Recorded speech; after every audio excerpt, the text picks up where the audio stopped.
Good morning everyone. My name is Ignatius Suren from Bachelor of Maritime Management. Today I will be presenting my final year project, Part 1 proposal titled Assessing Environmental Policies and Management Practice at Port Klang and its Challenges Towards Achieving SDG 14, Life Below Water. Okay, for introduction, as we know, ports are critical gateways for international trade and economic development, especially for maritime nations like Malaysia.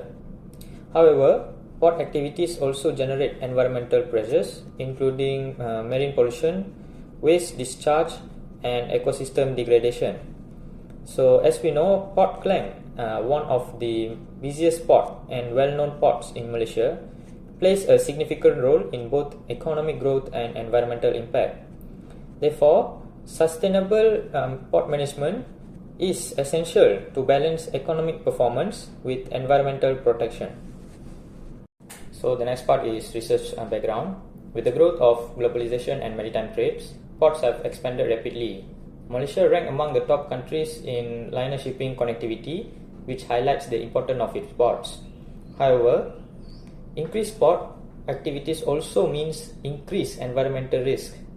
International frameworks such as International Maritime Organization or IMO and the United Nations Sustainable Development Goals, particularly SDG 14, which is Life Below Water, provide guidance to reduce these impacts.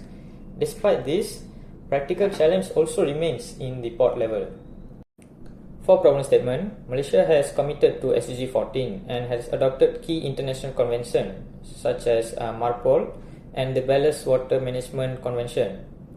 Despite these commitments, environmental problems around Port Klang continue to exist. So these problems are mainly due to the gaps between environmental policies and their actual implementation. Issues such as insufficient monitoring, technological limitations, and weak coordination between agencies reduce the effectiveness of environmental management at the port. For research problem, the main research problem of this study is the mismatch between policies and practice. Although environmental regulations are in place, their execution at Port Klang is not always effective. So as a result, marine pollution, water discharge, ballast water issues, and ecosystem degradations persist. So this situation slows the progress towards achieving SDG 14, especially targets that related to marine pollution reduction and ecosystem protection. For this part, research question, this research is guided by three key questions that I've prepared. So the first is, what environmental policies and management practice are currently implemented at Port Klang to support SDG 14? The second is, what challenges are faced in implementing these policies effectively? And the third is, what strategies can be proposed to enhance environmental management and support SDG 14 achievement at Port Klang? For research objective, the first part is to identify environmental policies and management practice at Port Klang in achieving SDG 14. Second is to examine the challenges faced by Port Klang in implementing environmental policies and management practice towards achieving SDG 14. And the third is to propose strategies to enhance policy effectiveness and the efficiency of management practices at Port Klang towards achieving SDG 14. So for the scope of the study, I have choose Port Klang for my research study, and the focus area is about environmental policies, management practice, and the compliance that Port Klang use to achieve SDG 14 and IMO conventions. This study is significant in several ways. First, it provides a clear understanding of how environmental policies are applied in Port Klang, so as we know as one of the busiest ports in Malaysia. Second, it identifies the gaps and weakness in environmental management practice. The next is, the findings can support policymakers and port authorities in improving environmental governance. And this study contributes to Malaysia's commitment to sustainable maritime development and the achievement of SDG 14. So now I will be presenting my literature review. So my first part is Maritime Environmental Governance and IMO frameworks. So there are a lot of frameworks that as we can see in this slide. So the first is MARPOL, or known as marine pollution. So there are several annexes in MARPOL, which is annexes 1 to annexes 6.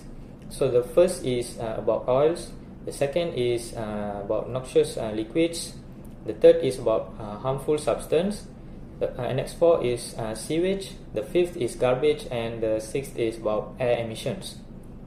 Next is about BWM convention, or known as ballast water management conventions. So it about preventing the spread of invasive aquatic species via ballast water discharge. The next is London Protocol, which is about governance about ocean dumping. And the last is OPRC, or also known as International Convention on Oil Pollution, Preparedness, Response and Cooperation. So these mandates about oil pollution preparedness and emergency response. The second part is SDG 14 and its relevance to port operations. So there are several targets to achieve SDG 14. So the first is target 14.1, which is about reducing marine pollution, which includes land-based activities and ship discharge. The next is target 14.2, which is sustainably manage and protect marine ecosystem and reduce significant impacts. The next is target 14.3, which is minimize and address the ocean acidification. And last but not least, target 14.C, which is about enhancing the implementation of international law as reflected in UNCLOS. The third part is marine and port related water pollution. So port and harbors are vulnerable to contaminations as they place where ships, cargo and coastal developments all came together. So the ship generate pollution which involves the annexes that I've mentioned before, which is Annex 1, oil, Annex 2 about noxious liquid, Annex 4, sewage and garbage and plastic about Annex 5. So the next is ballast water and invasive species. So one of the main ways through non-native species are brought in this via the transfer of ballast water discharge. So there are a lot of ports who are still have a little monitoring about the ballast water. The next is dredging and sediment disturbance. So ports are required to perform dredging activities. So this is about keeping their depths navigable. So it elevates the water turbidity. So dredging and sediment disturbance also plays a major role in total suspended solids and the turbidity. And the last part is port environmental management practice.